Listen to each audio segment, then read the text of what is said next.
Assalamualaikum warahmatullahi wabarakatuh. Pada video ini, saya akan menjelaskan mengenai pemanfaatan asesmen adiktif berbasis AI dalam pembelajaran di perguruan tinggi ditinjau dari teori difusi inovasi Roger. Video ini ditunjukkan untuk dosen dan mahasiswa agar lebih memahami cara kerja asesmen adiktif, manfaatnya, serta bagaimana menggunakannya dalam proses pembelajaran. Semoga video ini dapat membantu proses adaptasi dan penerapan asesmen baru ini. Latar belakang. Dalam praktik pendidikan di perguruan tinggi, penilaian tradisional seringkali belum mampu memberikan gambaran yang akurat mengenai kemampuan mahasiswa.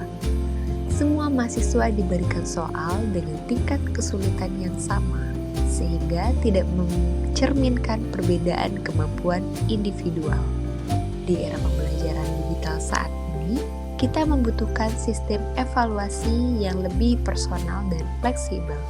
Karena itu, asesmen adiktif berbasis AI menjadi salah satu solusi yang dinilai mampu meningkatkan kualitas evaluasi pembelajaran. Lalu, apa itu asesmen adiktif itu sendiri?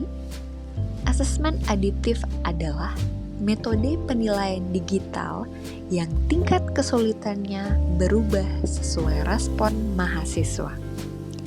Ketika mahasiswa menjawab dengan benar, soal berikutnya menjadi lebih sulit.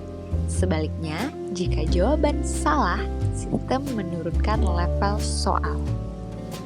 Nah, pendekatan ini membuat penilaian lebih efisien, memberikan pengalaman yang lebih nyaman, serta menggambarkan kemampuan mahasiswa secara lebih jelas. Nah, mengapa pentingnya asesmen adiktif? Asesmen adiktif menjadi penting karena beberapa alasan. Yang pertama, hasil penilaian lebih presisi. Yang kedua, mahasiswa tidak langsung dihadapkan pada soal yang terlalu sulit, sehingga kecemasan berkurang. Yang ketiga, proses penilaian lebih cepat dan hasilnya langsung bisa dianalisis. Yang terakhir, dosen dapat menggunakan laporan asesmen untuk menentukan intervensi pembelajaran yang lebih tepat. Nah, untuk memahami bagaimana asesmen adiktif dapat diterima oleh dosen dan mahasiswa, kita dapat menggunakan teori difusi inovasi yang dikembangkan oleh Everett Roger. Teori ini menjelaskan bahwa penyebaran dan penerimaan inovasi berlangsung melalui 5 tahap, yaitu knowledge atau pengetahuan, persuasion atau pembentukan sikap, decision atau pengambilan keputusan, implementation atau pelaksanaan, dan confirmation atau penguatan. Kelima tahap ini menjadi dasar strategi adopsi inovasi di lembaga pendidikan.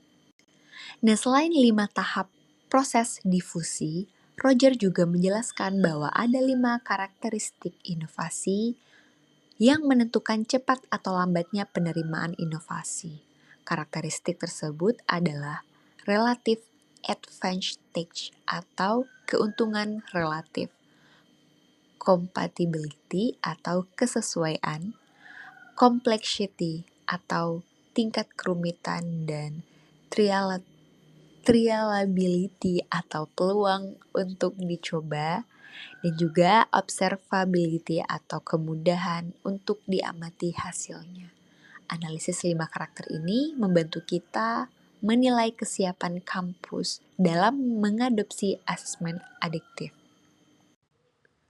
Lalu, apa aja keuntungan relatif dan kesesuaian?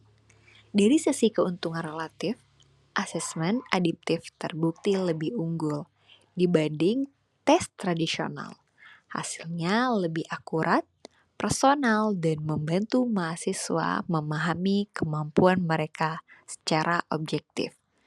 Dari sisi kesesuaian, inovasi ini sejalan dengan pembelajaran digital, LMS kampus, dan kurikulum berbasis kompetensi. Artinya, asesmen adiptif tidak bertentangan dengan sistem yang sudah ada. Kerumitan dan reliability. Walaupun bermanfaat, asesmen adiptif tetap memiliki tantangan. Ada kebutuhan pelatihan bagi dosen untuk membuat bank soal bertingkat, serta kesiapan infrastruktur digital. Namun, kabar baiknya, asesmen ini mudah diuji coba. Dosen dan mahasiswa dapat mencoba fitur trial, simulasi tes, atau latihan adaptif sebelum benar-benar digunakan untuk penilaian resmi. Dengan adanya kemampuan mencoba, tingkat penerimaan inovasi akan lebih meningkat. Nah, lanjut kita ke observability dan contoh penggunaan. Manfaat asesmen adiptif sangat mudah diamati. Dosen dapat melihat grafik kemampuan mahasiswa, kelemahan pada konsep tertentu, dan perkembangan dari waktu ke waktu. Sementara mahasiswa bisa mengetahui posisi kemampuan mereka secara lebih jelas.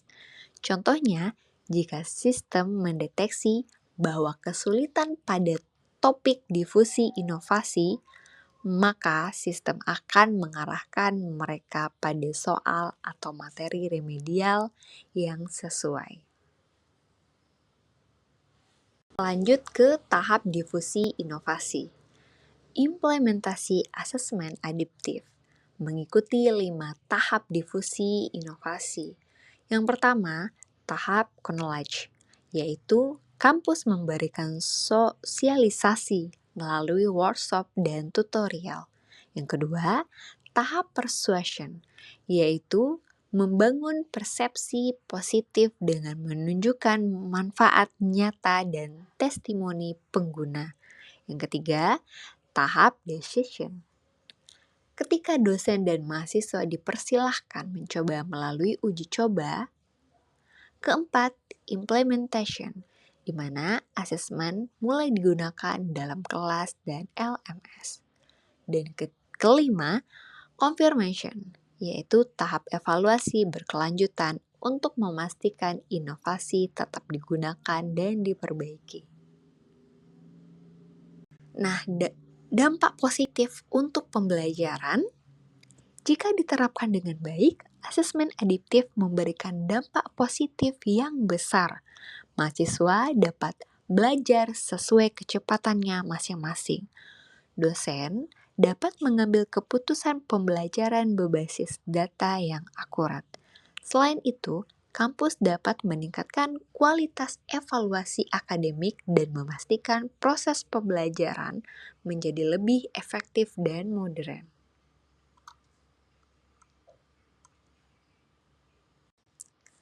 Nah, sebagai penutup, asesmen adiptif berbasis AI adalah inovasi penting yang sangat relevan untuk pendidikan masa kini. Melalui analisis teori difusi inovasi Roger, kita dapat memahami bagaimana inovasi ini dapat diperkenalkan dan diterapkan dengan baik. Semoga video ini memberikan gambaran yang jelas tentang cara asesmen adiptif serta manfaatnya bagi dosen dan mahasiswa. Nah, terima kasih sudah menyimak. Belajar bukan hanya tentang pengetahuan, tapi juga tentang bagaimana kita berinovasi dan berbagi. Sahdu Sahda, PGSD Universitas Terbuka 2025. Assalamualaikum warahmatullahi wabarakatuh.